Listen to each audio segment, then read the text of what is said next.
James Daunt, Managing Director of Waterstones, welcome to the London Book Fair podcast. Thank you. Now, you've been in the job just coming up to 18 months. The store refit is now well underway, aimed to make them look enticing but at not too great a cost. And you've been selling the Kindle for about a week. How's it all going? Certainly on the refit side, and generally where we're improving shops well, and the belief that you can't sell books to people anymore is clearly wrong, and that if you give people a nice environment, as indeed in the shop in which we're sitting, you will sell an awful lot more of them. That side of it's going extremely well. Kindle, it's very early days, but clearly there is a great appetite for them, and we've sold a lot. Now, you're sort of in bed with the devil, if you like, in some people's terms, and perhaps by your own measure once with Amazon.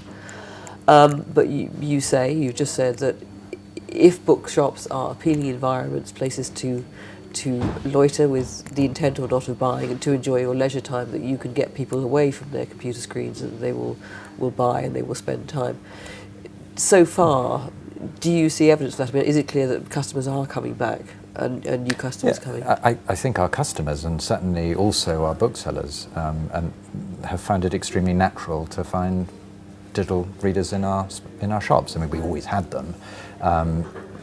There was a period immediately after I arrived when we got rid of them. We got rid of them because they weren't very good, and frankly, we should never sell things that aren't the best to our customers. Both booksellers and customers find it completely natural that we should be selling them. But just in terms of making people come in and look at physical books as opposed to necessarily doing. We're in the business of selling people their reading. We're not in the business of trying to dictate to them how they should be reading, and excluding those people who are choosing to read digitally or saying to them just come for our physical reading makes no sense at all. And it was somewhat awkward because people were quite clearly still using bookshops as an environment in which to choose what to read, and then downloading them on their Kindles or going away and doing things. And we've made that now completely acceptable. It was sort of something that was uneasy, particularly perhaps. But your challenge is to make Waterstones a destination again. Absolutely. A place to meet, a place to meet, literally perhaps to meet friends, but browse while you're It should be a complete pleasure and part of your life to come into your local bookshop. Now, we're sitting chatting in your flagship Piccadilly branch. Some quite discernible tweaks, but nevertheless they're quite small things, as you said, aren't they? But they've made a huge difference to the store itself and to the feel of the store, and indeed to a perceptible difference to footfall. It does, and bookselling is a skill, and bookselling, which is about how you arrange books, present them and choose them and juxtaposition them, is a real skill. If you do it well, customers respond to it. They don't even perhaps know they're responding to it. Certainly in this shop, where we've put in a bit of new furniture so it looks mildly more attractive, but essentially all we've done is arrange our books in a different and more engaging manner, has resulted in a really quite significant increase in sales. And we've just walked through a shop which is heaving with people on a rather cold and unpleasant day. Now, there was a time sort of 20, 30 years ago in Waterstones' sort of original heyday when, of course, all the stores were sort of bristling with PhD students and people working on novels and people who were just bookselling because that's what they wanted to do. That sadly changed a bit. I mean, that was one of or perhaps the biggest problem, wasn't it, over the last decade or so of different ownership. You've started a training scheme to make bookselling an honourable profession, I think you said. Can you talk a little bit about that and why people should want to be booksellers, what it in the best environments it offers, and what booksellers can give back to the public if they're well trained and knowledgeable and committed? Certainly my experience of bookselling, and for those who do take to it, is an enormously rewarding job. It's a very physical job. You're on your feet all the time, running around. You're engaged with people, with customers, talking about something that hopefully you have a passion for and an interest in. I think what we have to do within Waterstones is make the job much more fun, and that's about the kind of things that we ask our booksellers to do in terms of the task we impose upon them. The freedoms we give them to bring their own imagination and flair to that is also important, and equipping them with the skills that they need. It would be very nice also to start rewarding them properly and make the career path of a bookseller one that actually allows you to do the things that we should all aspire to do: educate our children and drive cars and have mortgages. And it's important too that if you have a good bookseller, the only way to earn money isn't to put them in a head office somewhere. You need to keep them in stores, don't you? You certainly shouldn't have a career progression which only takes you up to management, and that is the only means by which you can advance yourself. We should endeavour to identify what skills people have and keep them in the places to which they're best suited. And I think that's something that comes very naturally within the independent sector, which is obviously where I come from.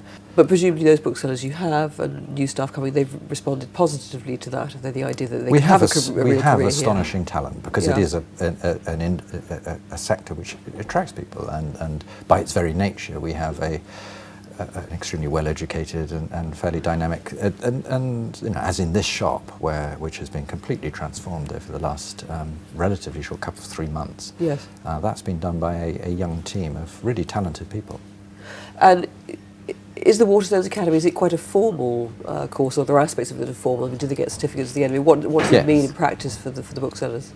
It is a pretty formal and structured training program, and Right. for me, bookselling is a real skill, and it is one that can be trained and developed in a really serious manner. And I think you have to be fully engaged with it, and it's not easy. I think people think you can just sort of pitch up in a bookshop and start working and it's fine because I read books and I like books. It isn't that at all. And bookselling is something that you can improve the skills and identify those skills and teach, but it's also something that you continuously get better at. I mean, you still talk of yourself personally as a bookseller, and of course at Daunt you were very much a bookseller, and you were visible in the shops, and you were proud to call yourself a bookseller. I still am. But it has become a profession, or a trade, I suppose it is really, isn't it? That's been sort of somewhat diminished, and that shouldn't be the case. It is honourable, as you say, isn't it? If it's done well, like most jobs. I think any profession should be honoured, but within the retail sector, that of a bookseller is a particularly challenging job. Now, we're also talking in a week in which there's been a momentous change announced. I mean, it may yet not happen, but it probably will, the merger of Penguin and Random House to create a sort of super publisher. If there are ever two companies which have a cultural fit and a uniform dynamism, it's those two, and they will do it very well. I mean, authors will fall out of those two companies for all sorts of reasons, but I suppose to the benefit of the Famers, Quercus, Profile, Bloomsbury, the thriving independent culture, which obviously a lot smaller than those giants, but not insignificant, of course. No, I think if things don't quite work out as well as one hopes that they will, then that will happen, and there are plenty of people, as you say, who will benefit from that. But there is a positive side that actually, if the combination of those two allows them to be run with much greater efficiency, that will be to the benefit of all of us. It's a hypothetical, but do you think we would be much better if, having abandoned the NBA, the netbook agreement, we weren't in quite such a ridiculously cutthroat market? There were some checks and balances that meant that no one could sell a kind of bestseller at sort of less than the... The NBA was untenable, and it's completely untenable within an Anglo-Saxon business culture in which we sit, and therefore it had to go. Could more discipline be exercised within the publishing world in terms of how they allow their product to be sold? Yes, I think it could. But I don't think that's the root cause of our difficulty. But it does make life difficult certainly for the independents. And I mean, and a part of you is still an independent bookseller. Oh yeah, no, and I have. And I know you believe that independent bookselling and the chains, they're both crucial parts of the publishing ecosystem, aren't they? They need to. So publishers have got to find a way of ensuring that booksellers, booksellers per se. And I think ultimately for their own benefit they need to be doing that. Yes, and I've always made the analogy with the fishing industry. I mean, one of the problems with the fishing industry is they know if they go and scoop any more fish out of the sea, and certainly too many, then there will be no more fish. Yes. In response to recognising that, they all go to sea and fish as madly as they possibly can, because they think if they don't, then the other guy will scoop up the last fish. And so it actually exacerbates the problem, and publishers do behave like that. Now, for Waterstones, of course, as with the independents, as with every other retailer in town, much depends on the next couple of months. We're in a very difficult climate. On the other hand, books are still fantastic value. What's your feeling about how Christmas will be in general terms, but also in terms of the quality of the books you've got to work with? the quality of publishing looks absolutely stunning this year. I mean, almost in every single Not too genre. much celebrity nonsense. There's some very good celebrity books. I mean, I love celebrity if it sells. I But just not don't like the nonsense. stuff. I mean, There's good not the good stuff stuff, that's going to yes. be. It'd be extremely surprising if Miranda Hart didn't go piling out the door in Yes, vast indeed, quantities. yes, of course. And in every genre we got in cookery books, the best cookery publishing program that I think I've ever seen.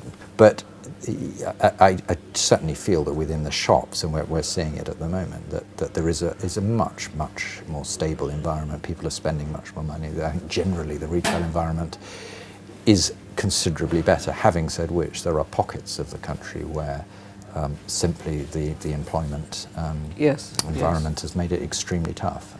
Now, it's always difficult, and it's always a lottery. And last year we had things like the Etymologicon came out of the left field and was a great success.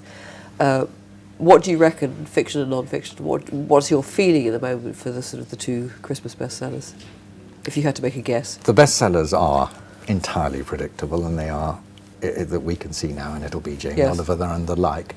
The Etymologicon, almost by definition, we do not know what that is. There is a perfectly decent, sensible lineup of them. Yes. We're sitting there watching. It'll be ignited by something that we simply do not know. It'll be a little piece in the Telegraph, it'll be somebody on a TV chat show, it'll be somebody on Radio 4. It always comes from somewhere else. By definition, you cannot predict those things. The fantastic thing is, in 21 years of doing this, there is always one or two that comes bubbling up. And we've got as good a pack of runners out there as we've ever had. So Jamie Oliver for mainstream non-fiction. Any guesses? Will it be the Hilary Mantel, which was a great win for booksellers, wasn't it? Fantastic win for booksellers. And oddly enough, Wolf Hall has just had a whole new lease of life on the back of it. So yes, she's going to be absolute runaway bestseller. So a good Christmas for Hilary Mantel, and hopefully a good Christmas for Waterstones. I think it'll be a good Christmas for Waterstones. I mean, all the auguries are good. James Daunt, thank you very much indeed. Thank you.